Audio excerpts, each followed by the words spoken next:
One of the things that I've talked about before is men with eating disorders, people with eating disorders. Today, we're going to talk about body dysmorphia and eating disorders and health issues around that and different things because it's something I dealt with. A lot of men deal with it and women, obviously, as well. But I want to give you some answers, hopefully some solutions. We've had more people text us and leave some messages. So let's get started. Mark, my producer, is always kind to read the answers and make sure that I don't F it up. What do you think? Read the questions. I'll read some questions. You have the answers. Again, that's his dyslexia. I'm one of the few people who talk dyslexic. Yes. That's all right. All right. So our first question here, one of 20. So first question, can you explain the difference between disordered eating and diagnosed eating disorder? Every person I've ever met in my life has disordered eating. Sometimes you eat a little too much. Sometimes you go someplace and you don't eat enough. Disordered eating is not having a balanced meal plan. It's not having the ability to say, okay, I'm having 3 meals a day, and here's what I'm sticking to. Certain things for lunch, certain things for dinner, certain things for breakfast. Everybody has disordered eating because think about it. You're on the run. What are you going to do? You get a snack. You go to 7-Eleven. You get a piece of pizza. Now, that will kill you. Nothing against 7-Eleven, but it's really not the greatest thing in the world. But then again, a lot of people buy food based upon their finances, so I'm not taking away from anything negative. Disordered eating is when you're eating throughout the day, snacking on things that just aren't helpful. Now, when you have an eating disorder, many of us who deal with eating disorders, the emotional connection to food that soothes whatever it is. Anybody who deals with an eating disorder is someone who uses food to help cure or deal with emotional pain. There's the bottom line. There's more to it, but that's it.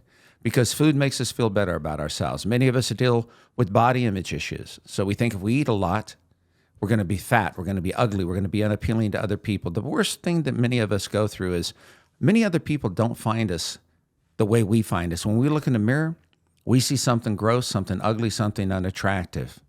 And so therefore we do the things with food. We do the things to deny ourselves food. We take laxatives.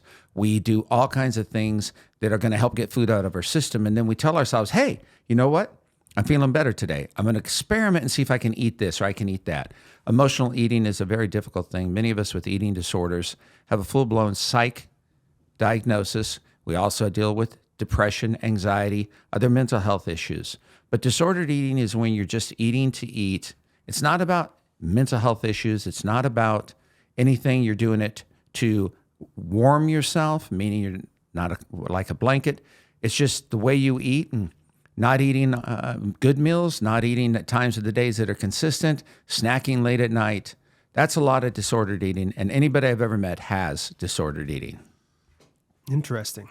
All right, so number 2, how does body dysmorphia differ from general dissatisfaction? Let me start that one again. How does body dysmorphia differ from general dissatisfaction with one's body? A lot of people have dissatisfaction with their body. They do. They might think one day their belly's a little big, they don't have muscles, their butt's a little big, their chest is small. They might think, well, gee, what does somebody think of me? Body dysmorphia is when you look at your body, and look, we've all seen guys from the waist up, they're huge. From the legs down, they're like chicken legs. They're like little tiny legs. It's when you see your body different than what it actually is. It's a different way of looking at yourself. When you think you need to look a certain way, or you think that you do look a certain way, in reality it's something that's in your head. Dysmorphia comes from not liking yourself, not loving yourself, thinking you have to look a certain way. You have to look like an athlete, a social media person, someone in a muscle magazine, someone in a fitness magazine. Body dysmorphia is something that many of us have. So therefore, when we have it, we'll exercise more. We'll do things to make ourselves lose weight. We'll take things to make ourselves gain muscle. It affects us, whether it's steroids, whether it's nutrition supplements, whatever it is. And remember, everybody's a damn expert. The only expert that really is yourself. Now remember, what I'm giving here are my opinions and my definitions because I've dealt with these things. You can talk to medical people. They might have a different definition. That's fine. I don't really care what they think. I'm someone who's dealt with this. To this day, I have body dysmorphia. To this day, like I've said before, looking in the mirror is very difficult for me. But at the same time, I'm getting better, and it will always be that way.